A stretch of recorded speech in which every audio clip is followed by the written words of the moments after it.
Hi friends, நான் உங்கள் சந்திரன். மருதமலை முருகர் கோயில் இருக்கிறேங்க. காலையில் வந்தோம், முதல் தரிசனம் கடவுள் புண்ணியத்தில் நல்லபடியாக பார்த்தேன். நான் வந்ததுக்கு மெயின் காரணமே என்னோட வீடியோ பார்க்குற நீங்கள் எல்லாரும் நோய் நொடி இன்றி 100 வருஷம் இல்லைங்க, 101 வருஷம் நல்லபடியாக கடவுள் அருளால் நல்லா இருக்கணுங்க. உங்களுக்காக தாங்க நான் வந்து வேண்டது மெயின் காரணமே. புரியுதுங்களா? நீங்கள் அங்கேருந்து வர வேண்டியதே இல்லை. உங்களுக்காக நான் சேர்த்து வேண்டிக்கினேன்.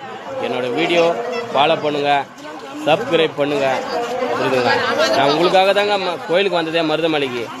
நான் இந்த அளவுக்கு என்னோட ஃபாலோவர்ஸ் 10.7K 8K வந்தது மெயின் காரணமே நீங்கள் தான். நீங்கள் இல்லைன்னா இது சாத்தியமே கிடையாதுங்க. உங்களுக்காக நான் வேண்டுங்க. உங்களுக்கும் உங்கள் குழந்தைகளுக்கும் ஆண்டவன் அருளால் எந்த குறையும் வராதுங்க. ஓகேங்களா? பாய். ஆதரவு மட்டும் கொடுங்க, கை விட்டுறாதீங்க. சாமியை நல்லா பார்த்துங்க. கோயில் இதாங்க, மருதமலை முருகர் கோயில்.